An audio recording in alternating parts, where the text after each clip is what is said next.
General साहब, Donald Trump को लग रहा है कि वो टैरिफ लगाएंगे और भारत की इकोनॉमी 1 मिनट के लिए स्थिर हो जाएगी। भारत बिल्कुल, वो समझते हैं, उनको किसी ने समझा दिया है कि भारत और पाकिस्तान एक जैसे देश हैं। ये मेरे को रियली फील हुआ है, क्योंकि जिस तरह से अमेरिका के राष्ट्रपति इल इन्फॉर्म्ड है, मिस इन्फॉर्म्ड है, वो समझते हैं जैसे वो पाकिस्तान को डील कर लेते हैं वैसे वो भारत को डील कर लेंगे। ओली जनरल जी बख्शी 60-40 का जनरल साहब, ओवर टू यू। देखिए डोनाल्ड ट्रंप ने जो सारा समीकरण है इंटरनेशनल रिलेशंस का वो कर दिया है आपके ट्रेड्स एंड टैरिफ्स के ऊपर। एक बड़ी सिंगुलैरिटी सी ले आए हैं रिलेशंस में, और इसके चलते साहब उन्होंने सबसे ज्यादा तंग किया है अपने दोस्तों को, सबसे ज्यादा वाट लगाई है अपने मित्र राष्ट्र जो थे, Europe, Japan, south Korea, Taiwan, Canada, Mexico और भारतवर्ष। हमारी स्ट्रेटेजिक पार्टनरशिप थी, हमारे ऊपर उन्होंने सबसे भारी टैरिफ लगाए। ठीक है साहब, और मैं सिर्फ एक चीज याद देना चाहता हूं डोनाल्ड ट्रंप साहब को कि हमारी जीडीपी का जो उनका ट्रेड है वो केवल 1% से भी थोड़ा ऊपर है। ठीक है, 1.2% होगा जीडीपी का एंटायर ट्रेड विद अमेरिका। जो भारतीय इकोनॉमी है it is internally driven, it is driven by domestic GDP.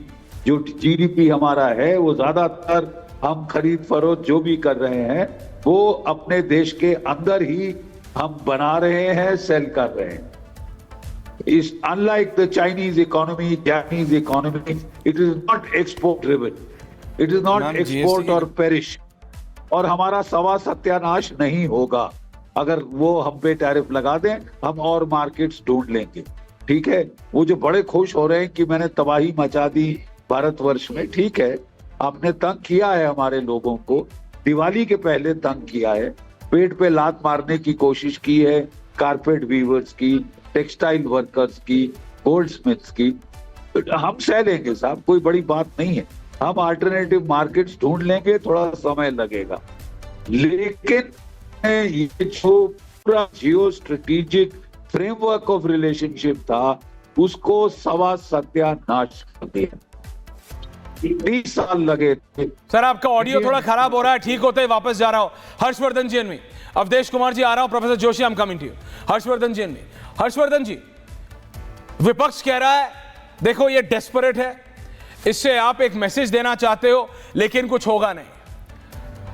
American experts आ रहे हैं, बोल रहे हैं यू कैन डू दिस, आप ये करते रहो, अपना जीएसटी, इनकम टैक्स जितना घुमाना है घुमा लो, आप सिर्फ अपने लोगों की आंखों में धूल झोंक रहे। हर्षवर्धन जी, ओपनिंग कमेंट्स।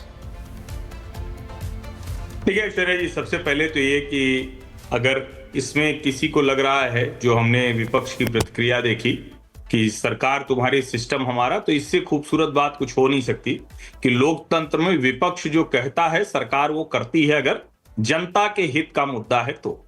पहली बात। दूसरी जो सबसे जरूरी बात है, नरेंद्र मोदी सरकार 2014 मई में आई और उसके बाद आप लगातार देखें तो डिमोनेटाइजेशन, जैम ट्रिनिटी यानी जनधन, आधार, मोबाइल, उस पर पूरा फोकस, और फिर जो 2002 में अटल बिहारी वाजपेयी की सरकार के समय वित्तीय समावेशन के लिए जो इनडायरेक्ट टैक्स था उसको जीएसटी की तरफ ले जाना। इसको पहले फाइनेंस की एम्पावर्ड कमेटी कहते थे। असीम दास गुप्ता जी जो पश्चिम बंगाल के वित्त मंत्री थे वो इसके अध्यक्ष थे। 10 साल की यूपीए सरकार में जीएसटी पर सहमति नहीं बन पाई। क्यों नहीं बन पाई थी? क्योंकि जो ओरिजिन वाले राज्य थे, जिन राज्यों में मैन्युफैक्चरिंग थी, जिसमें तमिलनाडु, जिसमें गुजरात, जिसमें महाराष्ट्र, जिसमें कर्नाटक, जिन राज्यों के पास अपनी मैन्युफैक्चरिंग थी वो इस सिस्टम से खुश नहीं थे क्योंकि उनका रेवेन्यू लॉस। ये सरकार आती है, 5 साल का रेवेन्यू कंपनसेशन का प्लान बनाती है और अप्रैल 2017 से जीएसटी लागू हो जाता है।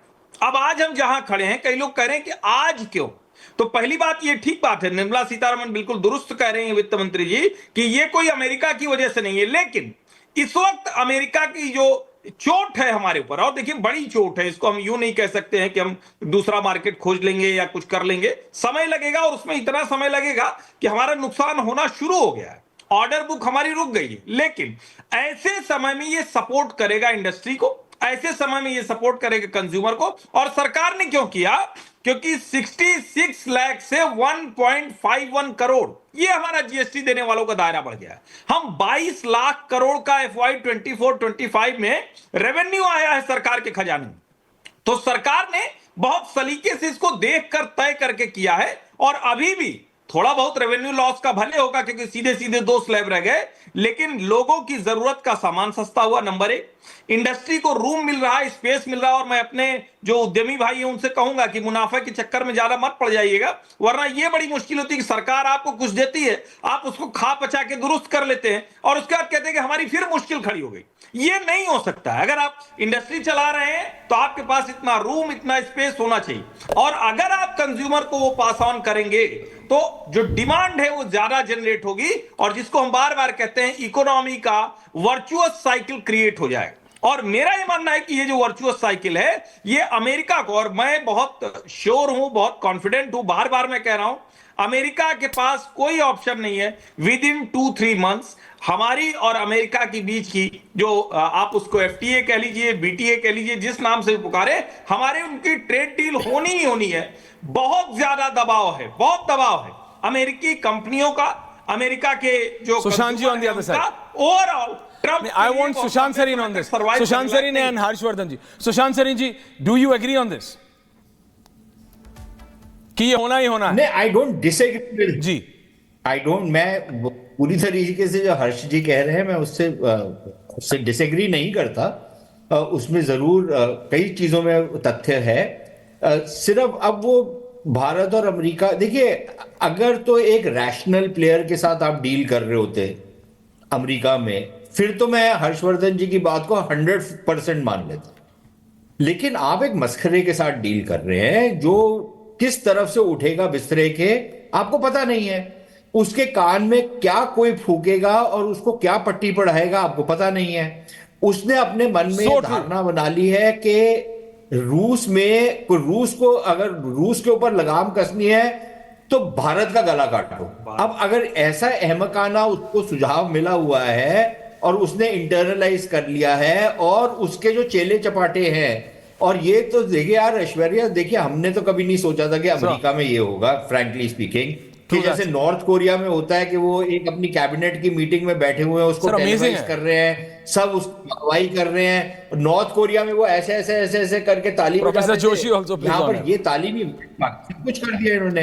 तो अब ये जो मस्खरे हैं, मेरे को जो चिंता है वो सिर्फ ये है कि क्या जो हर्षवर्धन जी एक उम्मीद जाहिर कर रहे हैं, क्या ये होगा, या ये इतनी खार खाएगा भारत के साथ कि भारत हमारे सामने घुटने क्यों नहीं टेक रहा, तो इसके ऊपर और दबाव बनाया जाए। देखिए मैं इसमें आपको एक चीज जरूर याद करवाऊं, और ये हर्षवर्धन जी की बात ठीक है कि जो कंपनीज हैं उनको भी स्टेप अप करना चाहिए कि अपने प्रोडक्ट्स को सस्ता करें ताकि पास ऑन करें टैक्स बेनिफिट लोगों को, जो अक्सर ये नहीं करते। और ये जो लालच है ना, ये फिर इनको मरवाता है, क्योंकि फिर जब इनकी कंपनियां डूबती हैं और खरीदार नहीं मिलते तो फिर ये रोते हैं। तो एक तो ये पहलू है। दूसरा, जहां पर मैं जनरल साहब को थोड़ा सा करेक्ट करूंगा वो ये है कि देखिए एक जमाना ये था जब हमारे ऊपर पहले सैंक्शंस लगी थी न्यूक्लियर टेस्ट के टाइम पे, हमारा जो अर्थव्यवस्था थी वो